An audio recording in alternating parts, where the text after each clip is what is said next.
Selamat datang saudara-saudari. Ya, hari ini kita mau mendengar bahawa apa darah Yesus membawa kepada kita.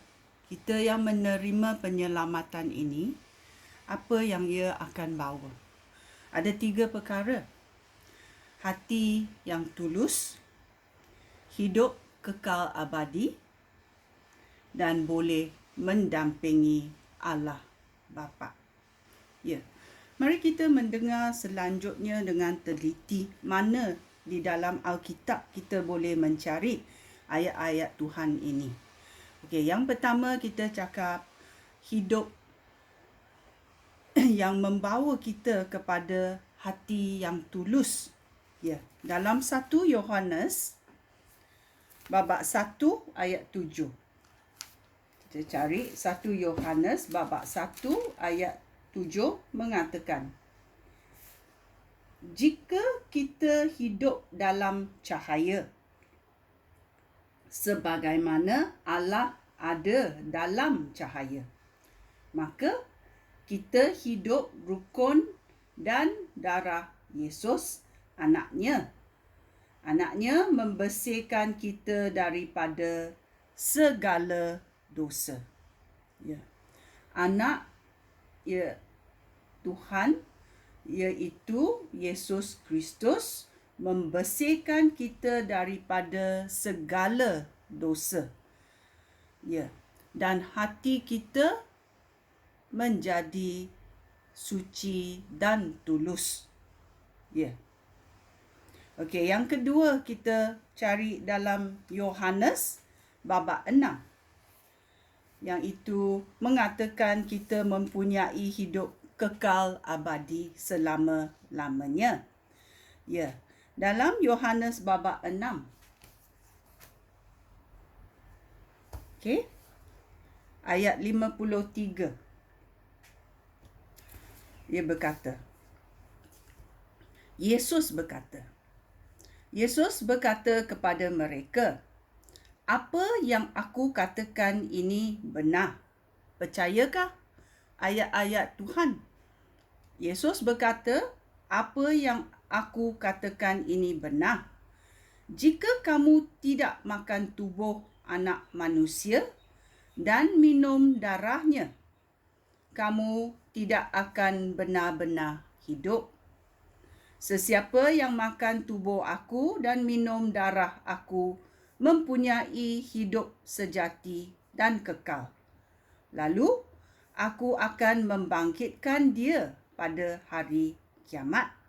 Ya, ini adalah untuk bila kita percaya kepada Tuhan dan mengingatkan bahawa darah Yesus itu menebuskan segala dosa kita. Ya. Dan Yesus berkata, apa yang aku katakan ini benar. Jika kamu tidak makan tubuh anak manusia dan minum darahnya, kamu tidak akan benar-benar hidup. Sesiapa yang makan tubuh aku dan minum darah aku mempunyai hidup sejati dan kekal. Lalu aku akan membangkitkan dia pada hari kiamat. Ya. Tubuh aku ini makanan sebenar dan darah aku ini minuman sebenar. Sesiapa yang makan tubuh aku dan minum darah aku hidup bersatu dengan aku dan aku dengan dia. Bapa yang hidup mengutus aku dan aku hidup kerana dia hidup. Begitu juga orang yang makan tubuh aku akan hidup kerana aku. Inilah roti yang turun dari syurga. Roti ini bukan seperti roti yang dimakan nenek moyang kamu, kerana setelah memakannya mereka mati juga. Tetapi orang yang makan roti ini akan hidup selama-lamanya. Semua ini dikatakan oleh Yesus semasa dia mengajar di rumah ibadat di Kapernaum. Ya. Yesus mengajar dan berkata apa yang benar, kerana apa yang dia dengar dari bapa, dia mengulaskan kepada kita. Dan dia berkata kita dapat hidup kekal abadi dengan dia dan dengan bapa di syurga. Ya.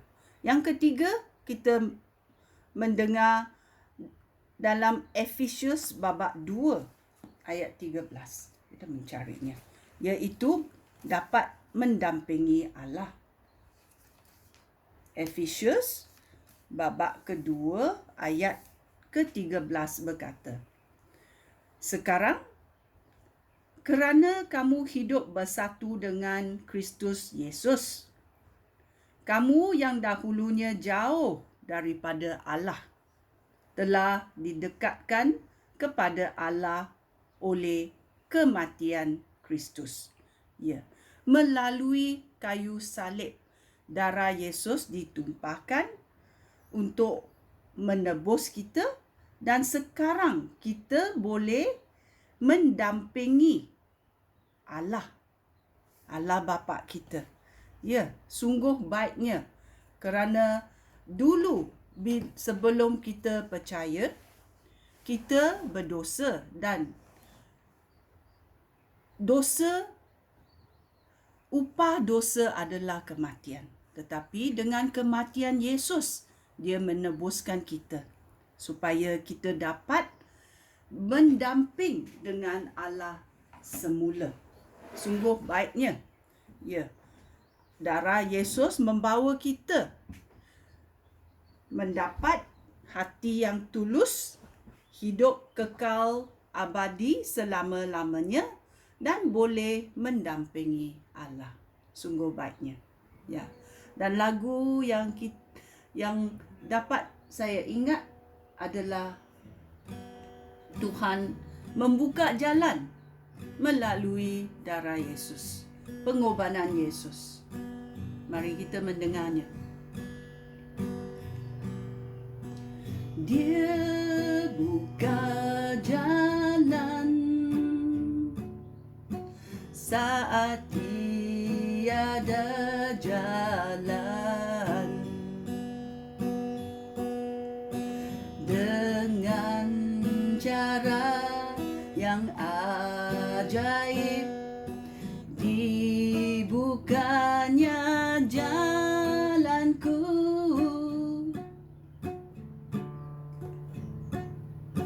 Dia menuntutku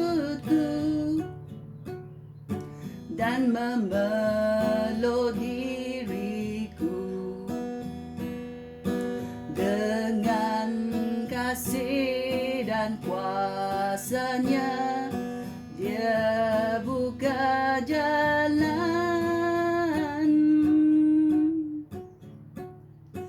dia buka jalan.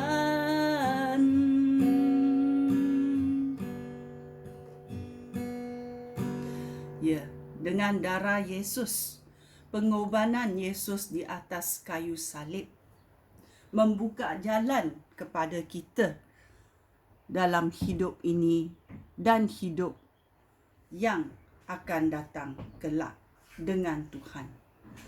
Ya, sungguh baiknya Tuhan memberi pengorbanan ini kepada kita supaya kita dapat berbaik semula dengan Tuhan. Sekian, terima kasih. Shalom.